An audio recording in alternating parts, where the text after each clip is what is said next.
प्यारे बच्चों, आज हम आपकी क्लास 3 की ईवीएस का पर्यावरण का पहला चैप्टर जिसका नाम है रिश्ते नाते, उसके प्रश्न उत्तर करेंगे। तो बच्चों, चैप्टर को हमने लास्ट वीडियो में पढ़ लिया था। अगर आपने चैप्टर को रीड नहीं किया है तो वीडियो देखकर रीड कर लीजिएगा, और चैनल को भी सब्सक्राइब नहीं किया है तो कर लीजिएगा, ताकि आपको हिंदी इंग्लिश दोनों मीडियम्स की जो भी आपकी बुक्स है, मैथ और ईवीएस, वो आपको हिंदी और इंग्लिश दोनों में मिल सकें। हमने दोनों बना दिए हैं, मैथ भी बनाई है एंड ईवीएस भी इंग्लिश और हिंदी मीडियम की अलग अलग बनाई है। तो चलिए बच्चों, आज हम इस चैप्टर फर्स्ट के रिश्ते नाते के प्रश्न उत्तर करेंगे। तो ये बच्चों जो प्रश्न उत्तर हैं ये आपकी बुक के अंदर से हैं। तो आपको जब आप बुक खोलेंगे तो आपको पता चलेगा कि उसमें कुछ पिक्चर बनी हुई है, फ़ोटो बनी हुई है। उन फोटो को देखकर आपको प्रश्नों के उत्तर देने हैं। तो प्रश्न पहला है, छोटे परिवार में कितने सदस्य हैं? तो छोटे परिवार में 4 सदस्य हैं।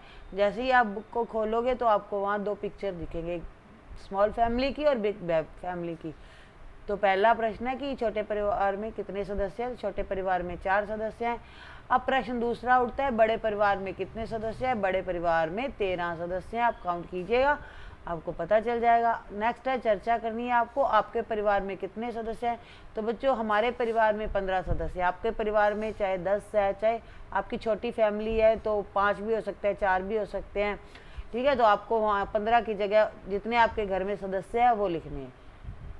आपका परिवार कैसा है, छोटा या बड़ा? अगर आपका बड़ा परिवार है तो यह लिखिएगा कि हमारा परिवार बड़ा है। अगर छोटा परिवार है तो लिखिएगा परिवार हमारा छोटा है। अब प्रश्न तीसरा है, परिवार के सदस्यों के सभी सदस्यों के साथ रहने से क्या क्या लाभ होते हैं? तो बच्चों, परिवार के सभी सदस्यों के साथ रहने से निम्नलिखित लाभ होते हैं। दादा दादी जी और बड़ों से बच्चों को अच्छे संस्कार सीखने को मिलते हैं, बच्चों को पारिवारिक रिश्ते सीखने को मिलते हैं। अब बच्चा परिवार में रहेगा, रिश्तेदारों के साथ रहेगा, चाचा जी ताऊ जी के साथ, उनके बच्चों के साथ, तो उनको पता चलेगा कि ये जो रिश्ते होते हैं बहुत इंपॉर्टेंट होते हैं। अगर रहेगा ही नहीं तो कैसे पता चलेगा? तो अगला पॉइंट है कि सभी सदस्यों को अपनी योग्यता अनुरूप कार्य करने में आसानी रहती है, मिलजुल कर एक दूसरे को हेल्प करते रहते हैं, और अपनी जो क्षमता होती है, कोई कोई काम कर सकता है, कोई कोई काम कर सकता है, तो जो उनकी योग्यता होती है उनके अनुसार कार्य कर लेता है। 4 पॉइंट है, परिवार के सदस्यों में आपसी स्नेह और प्रेम बना रहता है। अगला है, सोचिए और लिखिए। तो आपको एक तालिका बनी हुई है, आपकी बुक में एक टेबल बनी हुई है, उसमें आपको बताना है कि कौन क्या रिश्ता होता है। ठीक है, जैसे यहाँ पर है मेरे या मेरी, संबंध बताना है। पिताजी के पिताजी हमारे दादाजी होते हैं, माँ की बहन मौसी जी होती है, पिताजी के छोटे भाई चाचा जी, चाचा जी की पत्नी चाची जी, माँ के पिताजी नाना जी, पिताजी के बड़े भाई ताऊ जी, माँ के भाई मामा जी, पिताजी की बहन बुआ जी, चाचा जी की लड़की बहन, चचेरी बहन भी बोल सकते हो, ताऊ जी का लड़का भाई, और पिताजी की माता जी लगी हमारी दादी जी, माँ की माता जी लगी नानी जी। तो यहाँ नानो गलत हो गया, आप नानी ई की मात्रा लगा लीजिएगा, नानी जी। नेक्स्ट क्वेश्चन है, आपके परिवार के कोई सदस्य है? यदि परिवार से दूर रहते हैं तो उनके बारे में जानकारी इकट्ठा करके आपको नीचे तालिका में भरना है। यहाँ पर एक काल्पनिक परिवार के ऐसे सदस्य हैं जो उनसे दूर रहते हैं की जानकारी दी हुई है। ठीक है, ये तो आपको क्वेश्चन खुद करना पड़ेगा कि आपका कौन सा फैमिली सदस्य आपसे दूर गया हुआ है। ठीक है, मान लो आपके बड़े भैया पढ़ने के लिए गए हुए हैं बाहर, तो आपको बताना है कि मेरे बड़े भाई साहब बाहर पढ़ने के लिए गए हुए हैं, कहाँ गए हैं वो सब आपको बताना है। ये क्वेश्चन का आंसर आपको अपने परिवार के सदस्यों की जानकारी एकत्र करके आपको फिल करना है। नेक्स्ट है, आप अपने परिवार के सदस्यों के नाम लिखकर कॉपी में शिक्षक की सहायता से एक वंश वृक्ष तैयार करना है। तो बच्चों, आपके फैमिली में कौन कौन सदस्य हैं तो ये आपको बताना है। ठीक है, आपको एक तरफ अपने पिताजी के साइड के रिश्तेदार लिखने और एक तरफ माता जी के साइड के। जैसे आपने नीचे लिखा आपका नाम लिखा स्वयं, फिर उस पर पिताजी का नाम, फिर दादाजी का नाम, फिर परदादा जी का नाम, इधर मम्मी जी का नाम, आपका नाम, फिर आएगा मम्मी जी का नाम, नानी जी का नाम, पड़नानी जी का नाम। इस तरह से आपको एक वंश वृक्ष तैयार करना है। नेक्स्ट क्वेश्चन है, आपके परिवार में भी जन्म होने से या शादी ब्याह से कोई नया सदस्य जुड़ा? यदि हाँ तो उसका आपके साथ क्या संबंध है वो बताना है। तो हाँ, मैं यहाँ लिख रही हूँ कि हाँ, हमारे परिवार में एक नया सदस्य जुड़ा है। यह सदस्य चाचा जी की शादी से जुड़ा है। यह मेरी चाची जी है। तो यहाँ पर तो देखो कि यहाँ पर एक नया सदस्य आया है चाचा जी की शादी होने से। हो सकता है आपके घर में किसी नए बच्चे का जन्म हुआ, कोई लड़की का, छोटी बच्ची का जन्म हुआ, या एक छोटे लड़के का जन्म हुआ है, तो आपको वो लिख देना। या किसी और की शादी हुई है, ठीक है, तो आपको वो लिखना है। हो सकता है आपके भाई की शादी हुई हो तो भाभी जी आए हो, तो इस तरह से आपको बताना है। आप सुबह कितने बजे उठते हैं, तो लिखना है कि मैं सुबह 5 बजे उठता हूँ या उठती हूँ। अगर आप 6 बजे उठते हैं, 5:30 उठते हैं, तो आप टाइम चेंज कर सकते हैं। आपको अपने दैनिक कार्यों जैसे दंत मंजन करना, नहाना आदि में कौन मदद करते हैं? तो अभी तो बच्चों आप स्मॉल हो, छोटे हो, तो इनमें आपकी हेल्प करेगी या तो दादी जी करेंगे, मम्मी जी करेंगे, बुआ जी करेंगे, चाची जी करेंगे। तो जो भी आपको तैयार करता है, हेल्प करता है आपके काम में, तो उनके आपको बताना है कौन करता है, ठीक है। मुझे दैनिक कार्यों जैसे दंत मंजन, नहाना आदि में मेरी माता जी मदद करती है। अगर दादी जी करती है तो माता जी के दादी जी कर दीजिएगा, अगर चाची जी करते हैं तो चाची जी कर दीजिएगा। हो सकता है आपकी बड़ी बहन तैयार करती है, तो आपको यहाँ दीदी जी लिखना है। रोज़ नहाना क्यों आवश्यक है? रोज़ नहाने से शरीर स्वस्थ रहता है, जिससे हम बीमार नहीं पड़ते। स्वस्थ रहने के लिए कौन कौन सी अच्छी आदतें अपनानी चाहिए? तो स्वस्थ रहने के लिए बच्चों हमें निम्न आदतें अपनानी चाहिए, जैसे कि सुबह जल्दी उठकर शौच से निवृत्त हो, सुबह जल्दी उठना चाहिए और शौच से निवृत्त होकर फ्रेश होकर साबुन से हाथ मुंह धोकर दंत मंजन कर सैर करने के लिए जाना चाहिए। हमें शारीरिक व्यायाम करना चाहिए, हमें प्रतिदिन स्नान करना चाहिए, हमें घर का बना स्वच्छ व ताज़ा भोजन करना चाहिए। घर में आपको कौन कहानी सुनाता है? तो बच्चों घर में मुझे मेरी दादी जी और माता जी कहानी सुनाते हैं। अगर पिताजी, दादाजी या कोई और सदस्य कहानी सुनाता है तो आप दादी जी और मम्मी की जगह उनका नाम लिख दीजिएगा। आपके परिवार में आयु के अनुसार सबसे छोटे और सबसे बड़े सदस्य का नाम बताना है, ठीक है। हमारे परिवार में सबसे छोटे सदस्य का नाम गोलू है और सबसे बड़े सदस्य श्री रामदास है। तो आपको अपनी फैमिली में बताना है सबसे छोटा कौन है। हो सकता है आप ही छोटे हो या आपका कोई छोटा भाई बहन हो, तो आपको उनका नाम लिखना है। घर में सबसे बड़े दादाजी हैं तो दादाजी का लिखोगे, पापा जी हैं तो पापा जी का लिखोगे। आपके परिवार में सबसे लंबे बाल किसके हैं? तो मेरे परिवार में सबसे लंबे बाल मेरी माता जी के हैं। वे अपने लंबे बालों की देखभाल कैसे करते हैं? वे प्रतिदिन अपने बालों में तेल लगाती है और उनकी उचित देखभाल करती है। आपके परिवार में सबसे लंबा सदस्य कौन है? मेरे परिवार में सबसे लंबे मेरे पिताजी है। आपके परिवार में कौन है? तो आपको बताना है। आपकी अपनी रुचियाँ लिखनी है, आपको कौन सी चीज़ें पसंद है, आप क्या करना चाहते हो। तो मैंने तो यहाँ लिखा है बच्चों फुटबॉल खेलना और गाना गाना। हो सकता है आपको ड्राइंग करना अच्छा लगता हो, बुक रीड करना अच्छा लगता हो। तो अगर आपको बुक रीड अच्छा लगता है तो आप लिखिएगा किताब पढ़ना।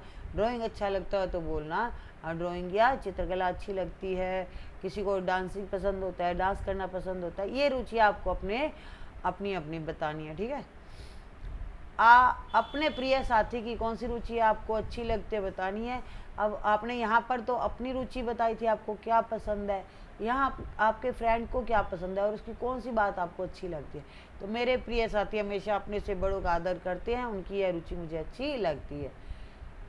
आपने अपने विद्यालय में किन किन गतिविधियों में भाग लिया है? आपके स्कूल में कौन सी एक्टिविटी होती है और वो उसमें आप पार्टिसिपेट करते हैं, वो आपको बताना है। मैंने मेरे विद्यालय की खेल, संगीत, नृत्य, वाद विवाद, विचित्र वेशभूषा यानी ड्रेस कंपटीशन होता है, प्रतियोगिता आदि गतिविधियों में भाग लिया है। आपके परिवार में सबसे अच्छा खाना कौन बनाता है? तो मेरे घर में सबसे अच्छा खाना मेरी माँ बनाती है।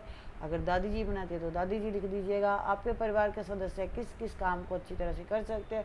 तो मेरे परिवार के सदस्य खाना बनाने, कपड़े धोने, सिलाई करने और मिठाई बनाने का काम अच्छी तरह से कर सकते हैं। नेक्स्ट क्वेश्चन है, आपके पड़ोस में जिन लोगों की मुख्य विशेषताएं हैं उनकी कक्षा में चर्चा करके लिखनी है कि आपके पड़ोस में कौन कौन है, उनमें क्या खासियत है, उनकी कौन सी बात आपको अच्छी लगती है। तो ठीक है, मेरे पड़ोस में निम्न व्यक्तियों की विशेषता इस प्रकार है। जैसे पहला है कि जमुना के बाल बहुत लंबे हैं। अब मेरे पड़ोस में जमुना रहती है, उसमें क्या क्वालिटी है? उसमें क्वालिटी है कि उसके बाल बहुत लंबे हैं। और सेकंड है राकेश हमारे मोहल्ले का सबसे लंबा लड़का है। थर्ड है सपना की आंखें भूरी है। सलमान का शरीर गठीला है। तो इस तरह से आपको अपने पड़ोस के लिखना है, अदर आप ऐसे ही लिख सकते हैं। आपके परिवार में आर्थिक सहयोग कौन कौन करता है, यानी पैसे कमाने का काम कौन कौन करता है। तो मेरे परिवार में आर्थिक सहयोग मेरे दादाजी, पिताजी, ताऊ जी, चाचा जी करते हैं। तो बच्चों नेक्स्ट आ जाएंगे आपके इम्पोर्टेंट क्वेश्चन। तो बच्चों नेक्स्ट करेंगे हम इम्पोर्टेंट क्वेश्चन आंसर जो अन्य महत्वपूर्ण प्रश्न कहलाते। तो चलिए बच्चों करते हैं। जमुना को किसने लाड किया, ठीक है। तो अगर आपने बुक रीड किया है तो आपको चैप्टर पढ़ा हुआ है तो आपको पता चल जाएगा कि जमुना को प्यार किया था दादी जी ने। जमुना अपने माता पिता के साथ कहाँ रहती थी बच्चों, तो वो अपने शहर में रहती थी। चबूतरे पर बुजुर्ग लोग आपस में किसके संबंध में बातचीत कर रहे थे, तो बच्चों वो कर रहे थे दीपावली के पर्व में। ये ऑप्शनल है बच्चों, 4 ऑप्शन दिए होते हैं, एक सही करना है, ठीक है। तो जैसे इसमें दादी जी आ जाएगा, इसमें आ जाएगा बच्चों शहर में रहती थी जमुना। थर्ड में आ जाएगा वो चर्चा कर रहे थे गांव में बुजुर्ग लोग दीपावली के पर्व की, तो यहाँ पे आ जाएगा ये दीपावली के पर्व का। चौथा है जमुना के परिवार में किसके द्वारा मिठाइयाँ बहुत ही स्वादिष्ट बनाई जाती हैं, तो इसका उत्तर आएगा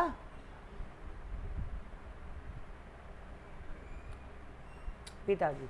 जमुना की बुआ कहाँ रहती है, तो जमुना की बुआ रहती है राजसमंद में।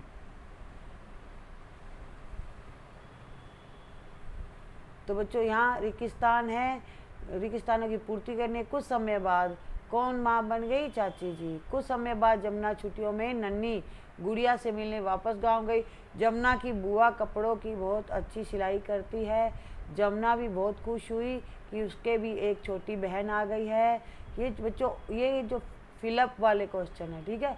अब सुनीता के पड़ोस में ही अनवर का परिवार रहता है। अनवर का परिवार है जो कपड़ों की रंगाई का कार्य करता है। अब बच्चों छोटे छोटे क्वेश्चन आएंगे, अति लघुत्रात्मक, एक एक लाइन के, ठीक है।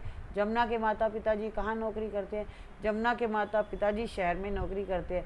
दीपावली की छुट्टियों में जमुना किससे मिलने गांव गई, दीपावली की छुट्टियों में जमुना अपने दादा दादी जी के साथ गांव में मिलने गई। दादी जी ने जमुना को कहाँ बिठाया और क्या करने लगी, दादी जी ने जमुना को अपने पास खाट पर बिठाया और लाड करने लगी। जमुना के चाचा चाची गांव में किसके साथ रहते हैं, जमुना के चाचा चाची गांव में दादाजी दादी जी के साथ रहते हैं। जमुना के घर के सब लोग क्यों खुश है, जमुना की चाची जी ने एक गुड़िया को जन्म दिया, इससे जमुना के घर के सभी लोग खुश है। कुछ समय बाद जमुना छुट्टियों में किससे मिलने वापस गांव गई, कुछ समय बाद जमुना छुट्टियों में नन्ही गुड़िया से मिलने वापस गांव गई। किसके द्वारा बनाई गई मिठाई बहुत स्वादिष्ट है, तो जमुना के पिताजी द्वारा बनाई गई मिठाई बहुत ही स्वादिष्ट होती है। तो नेक्स्ट क्वेश्चन है अनवर का परिवार क्या काम करता है, अनवर का परिवार कपड़ों की रंगाई का काम करता है। किसने अच्छी ढोलक बजाई, कक्षा में अनिल ने अच्छी ढोलक बजाई। दीपक ने किसकी आवाज़ निकाली, दीपक ने कई जानवरों व पक्षियों की आवाज़ निकाली। किसका गाना सभी को पसंद आया, जमुना की बहन का गाना सभी को पसंद आया। गाँवों में अधिकांशतः कैसे परिवार पाए जाते हैं, गाँवों में अधिकांशतः संयुक्त परिवार पाए जाते हैं, जैसे बड़े परिवार होते हैं। संयुक्त परिवारों में घर की बागडोर कौन संभालता है, तो घर का जो मुखिया होता है वो बागडोर संभालता है। जमुना को किसके द्वारा छुए जाना अच्छा नहीं लगता है था, जमुना को पड़ोस वाले ताऊजी द्वारा छूना अच्छा नहीं लगता था। बुआ के अनुसार पहले कौन से कपड़े सिलने के लिए आते थे, पहले सूती कपड़े सिलने के लिए आते थे। सूती कपड़े कैसे होते थे, सूती कपड़े मोटे होते थे। लघुत्रात्मक प्रश्न, जमुना के घर में कुल कितने सदस्य हैं, जमुना के घर में माता पिता दादा दादी चाचा जी चाची जी नन्ही गुड़िया स्वयं जमुना और उसकी बहन, इस प्रकार घर में 9 सदस्य हैं। गांव के चबूतरे पर लोग बैठे आपस में क्या बातचीत कर रहे थे, गांव में चबूतरे पर बैठे लोग दीपावली पर्व के संबंध में बातचीत कर रहे थे। दीपावली के दूसरे दिन जमुना की माँ ने क्या किया, दीपावली के दूसरे दिन जमुना की माँ ने दीपावली के दूसरे दिन जमुना की माँ जमुना के साथ गांव के सभी लोगों के यहाँ मिलने गई। वहाँ पर सभी बड़ों के चरण छूकर उसका आशीर्वाद लिया। जमुना ने दादी जी से क्या पूछा और दादी जी ने इसका क्या उत्तर दिया। जमुना ने दादी जी से पूछा, दादी जी गांव में तो बहुत बड़े बड़े घर हैं। दादी जी ने कहा, हाँ बेटा, यहाँ पर पूरा परिवार साथ में रहता है, जैसे दादा दादी ताऊ ताई चाचा चाची और उनके बच्चे। दूर दूर से लोग किसके पास कपड़े सिलवाने आते हैं, दूर दूर से लोग जमुना की बुआ से कपड़े सिलवाने राजसमंद आते हैं, इससे उनकी आर्थिक मदद मिलती है। गांव के घर किस तरह के होते हैं और उनमें कौन कौन रहता है, गांव के घर बड़े बड़े होते हैं, उसमें दादा दादी ताऊ ताई चाचा चाची माता पिता और उनके बच्चे साथ में रहते। घर का मुखिया घर की बागडोर संभालता है। संयुक्त परिवार के कोई 2 लाभ लिखिए। संयुक्त परिवार के 2 लाभ ये हैं, पहला है संयुक्त परिवार में रहने के कारण बच्चे पारिवारिक रिश्तों को जानते हैं, जैसे दादा दादी, चाचा चाची, ताऊ ताई, बुआ फूफा आदि, और दादा दादी व बड़ों से बच्चों को अच्छे संस्कार मिलते हैं। गांव में अधिकांशतः परिवार किस प्रकार के होते हैं तथा परिवार की बागडोर कौन संभालता है? गांव में अधिकांशतः परिवार संयुक्त परिवार होते हैं तथा उनमें परिवार की बागडोर घर का मुखिया, घर का वयोवृद्ध यानी जो सबसे बड़ा होता है वो संभालता है। गांव में जमुना सुबह उठकर क्या करती थी? गांव में जमुना सुबह उठकर शौच से निवृत्त होती, उसके बाद साबुन से हाथ मुंह धोकर मंजन से दांत साफ करती, उसके बाद नहाकर अपने दादाजी के साथ खेतों में घूमने जाती थी। तुम्हारे परिवार में किसी सदस्य की शादी हो तुम उसमें किस किस को बुलाओगे? उसकी सूची बनाओ। हमारे परिवार में किसी सदस्य की शादी होने पर हम दादी जी, माता जी, चाची जी के मायके के पक्ष से परिवार को लोगों को तथा नाना जी और मामा जी और मौसियों के परिवार को, बुआओं के परिवारों को, अपने कुटुंब के लोगों को, हमारे परिवार के सभी लोगों के मित्रों के परिवारों को बुलाएंगे। यदि आपको कोई गलत तरीके से छुए तो आप क्या करोगे? किसी व्यक्ति द्वारा अगर हमें गलत तरीके से छुए जाने पर हम उसका विरोध करेंगे और इसके बारे में अपने घर को भी बताएंगे, घर वालों को भी बताएंगे। कपड़ों की सिलाई की दृष्टि से पहले और अब में क्या अंतर आया है? पहले सूती कपड़े सिलवाए जाते थे जो मोटे होते थे। अधिकांशतः महिलाएं घाघरा और बालिकाएं फ्रॉक सिलवाती थी। आजकल फैशन के अनुसार कपड़े सिलवाए जाते हैं। तो बच्चों, अब निबंधात्मक प्रश्न है, कुछ बड़े प्रश्न हैं। गांव में अधिकांश परिवार किस प्रकार के होते हैं? उनकी विशेषताएं लिखनी है। गांव में अधिकांश परिवार संयुक्त परिवार होते हैं। संयुक्त परिवार की विशेषताएं। संयुक्त परिवार की मुख्य विशेषताएं निम्नलिखित है। संयुक्त परिवार बड़े होते हैं, उसमें दादा दादी, माता पिता, चाचा चाची, ताऊ ताई, बुआ और उनके सभी बच्चे साथ साथ रहते हैं। उनकी रसोई, संपत्ति, पूजा घर सब सामूहिक होता है, सबका एक ही होता है। संयुक्त परिवार में घर का बुजुर्ग अर्थात मुखिया घर की बागडोर संभालता है। संयुक्त परिवार में रहने वाला व्यक्ति अपनी रुचि, पसंद व उन अपनी विशेषताओं के आधार पर कार्य करते हैं और घर में आर्थिक सहयोग करते हैं। तो इस तरह से बच्चों आपके बुक के एंड इम्पोर्टेंट क्वेश्चन सब हमने कंप्लीट कर लिया है। वीडियो को फटाफट कर दीजिए लाइक एंड शेयर, चैनल को भी सब्सक्राइब। आपके इंग्लिश के और मैथ के और हिंदी तीनों सब्जेक्ट बच्चों हमने कंप्लीट कर दिया। 4 सब्जेक्ट लगते हैं बच्चों आपको, हिंदी, मैथ, इंग्लिश और ईवीएस, तो वो हमने कंप्लीट कर दिया है। तो अगर आप इंग्लिश मीडियम के बच्चों के लिए इंग्लिश मीडियम के बने हुए और हिंदी मीडियम वालों के लिए हिंदी मीडियम के। Thank you.